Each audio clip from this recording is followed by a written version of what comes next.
Je ne regrette pas, 40 ans après, les efforts qui ont été fournis à l'époque et les quolibets et presque des insultes que j'ai dû avaler dans ces congrès. Nous partions sans budget de départ. Donc pour faire quelque chose, il nous fallait des adhérents et il fallait que ces adhérents versent leurs cotisations. Installer quelque chose, ah oui, moi je me rappelle, c'était vraiment, c'était gratifiant, c'était enthousiasmant, c'était quelque chose de nouveau.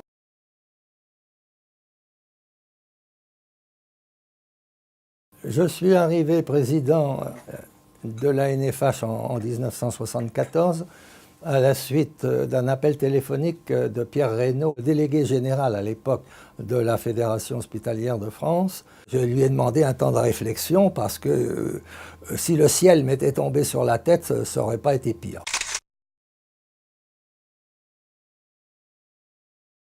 J'étais à l'époque directeur du centre hospitalier de Montreuil, dans la Seine-Saint-Denis. Vous savez que j'étais intéressé par la formation et que dans le milieu hospitalier, j'étais considéré comme, dans les jeunes, quelqu'un qui était dans les expérimentés. J'avais une quarantaine d'années à l'époque.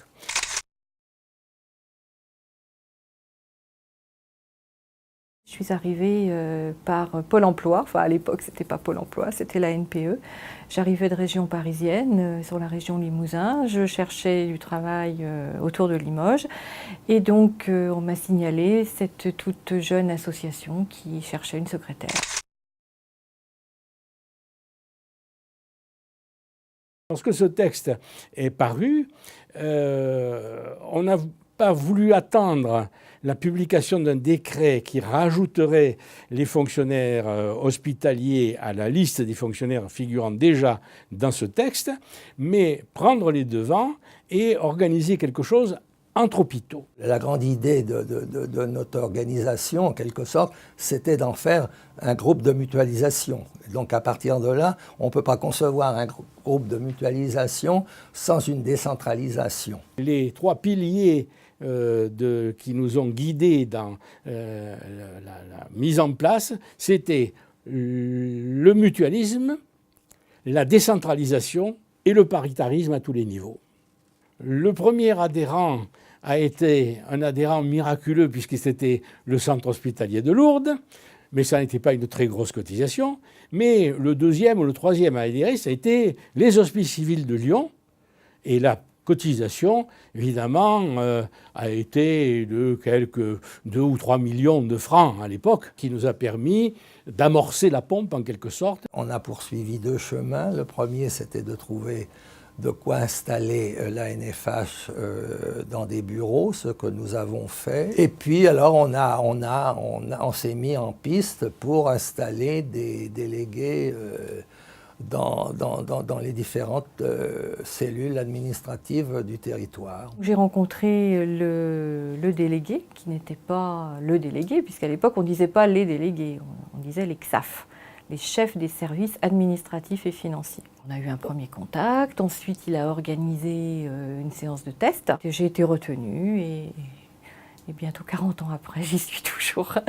Voilà. On a rencontré beaucoup de résistance parce que c'est toujours pareil quand on veut faire une mutuelle, une communauté, quelle qu'elle soit. Tout le monde veut bénéficier de cette union qui fait la force, mais personne ne veut abandonner ses prérogatives et sa liberté d'agir. Il a fallu batailler, il a fallu convaincre. Certains directeurs d'hôpitaux pensaient qu'ils étaient les seuls compétents pour gérer la formation continue de leur personnel. Et puis il y avait des oppositions syndicales à cette époque-là assez fortes. Il a fallu s'équiper, acheter le matériel, une machine à écrire, un graveur de stencil, parce que c'était l'époque préhistorique, on n'avait pas l'informatique encore. Moi j'ai pris mon bâton de pèlerin pour aller dans les congrès d'union hospitalière pour faire l'article, pour expliquer. Beaucoup de collègues, d'amis, nous reprochaient avec véhémence de vouloir créer une tutelle parallèle. C'était vraiment du travail artisanal. Quand on voulait, par exemple, éditer un document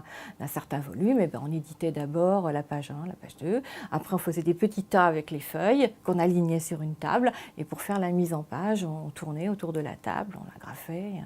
On ne se rend pas compte, maintenant, ça paraît fou. Dans la toute première année, nous avons financé quelques formations. Pas énormément, parce que, au fond, tout le monde était débutant dans cette affaire. À l'époque, à l'hôpital, la promotion professionnelle était surtout mise en œuvre à la marge pour avoir des élèves infirmiers.